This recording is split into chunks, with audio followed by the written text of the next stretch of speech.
It's March 11th. It's a Saturday. My name is Bill McCamley. I'm a state representative from Las Cruces and Mesilla with your legislative update for the day. We have 1 week left in our 60-day legislative session. We just got off the floor. It's a little after 10 o'clock. That's actually the earliest we've gotten off this week, and it's a weekend.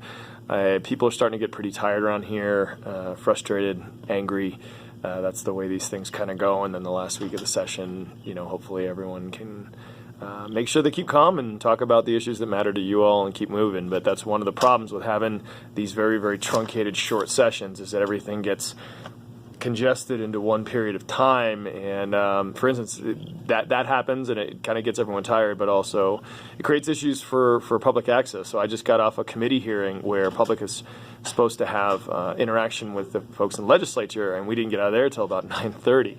Luckily, our expert witness for the bill I'll talk about in a second was able to stay, but this is kind of one of the things that happens around here, and I guess you just try to deal with it the best you can. So that bill was actually the Next Generation Science Standards, which we have waited for the Public Education Department at the state for 4 years to implement. These are going on all around the country, and they basically allow for science to be taught more effectively. And as I like to say in a mantra, for everyone with a degree or certificate in STEM education, there are 2.1 jobs open for you in New Mexico, and there are 3.3 people looking for a job if you don't have a STEM degree in New Mexico. So we need to get that done, and that heads to the Senate floor. Hopefully it passes, and then it goes to the governor's desk. So we just spent 7.5 hours on the floor of the House of Representatives, passed a whole lot of bills.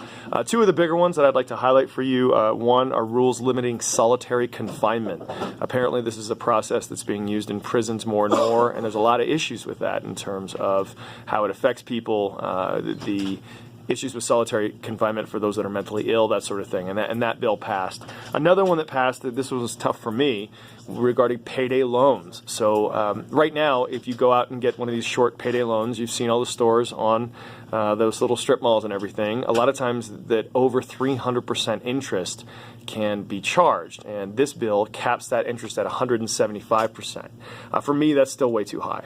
The military in the late 2000s basically lobbied for Congress to make a law regarding payday loans and cap it at 36% anywhere near a military base, because folks who were enlisted would go and get a payday loan and then not be able to pay it back, or even when they were paying back on time, it was so much more than they originally borrowed that there was actually a report done out by Congress saying that it was a threat to national security.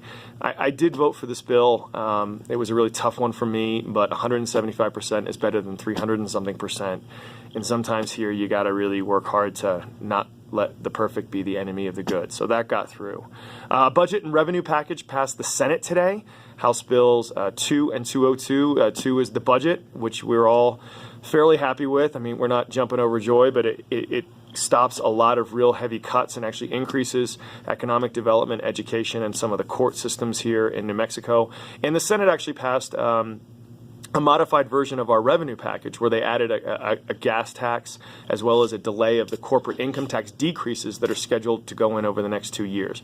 If the governor signs all of these things, then there will be enough money to pay for the budget that we passed. However, she has in the past been very reluctant to do that sort of thing. So for the next week, we're going to be having discussions in the House and Senate on what we can do to make that work. We don't want education cuts. I keep getting calls and emails and Facebooks over and over again about them. And frankly, I won't vote for anything that cuts schools anymore. Just won't do it. Lastly, there was an issue today regarding ethics. Apparently, there was a bill that was being moved through the legislature that would have allowed for a couple of departments here in the state to get into real estate deals in a neighborhood in Albuquerque. Well, there was some pretty heavy questioning on that proposal in the Senate regarding people who have given campaign contributions to legislators or the governor, because we just had an issue with a senator named Phil Griego who was found to be taking contributions from folks and then getting legislation passed for them. And there was assurances from everyone that there were no campaign contributions given, and then as this bill moved forward, came over the House, it came out today that there was $56,000 given by this developer to the governor. So needless to say, the folks on the Senate who were told one thing and then later found out another thing were pretty angry. They've requested that bill go back to the Senate so they can kill it.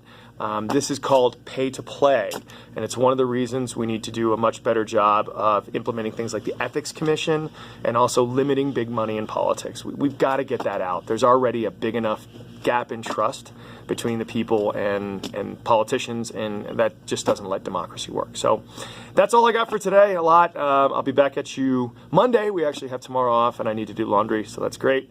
Go Aggies tonight. They're playing in the WAC tournament to go to the NCAAs. As always, if you have questions, comments, or concerns on these or any of the issues, I'd love to hear from you. Thanks, Leanne. Hope everyone's having a great night. Bye.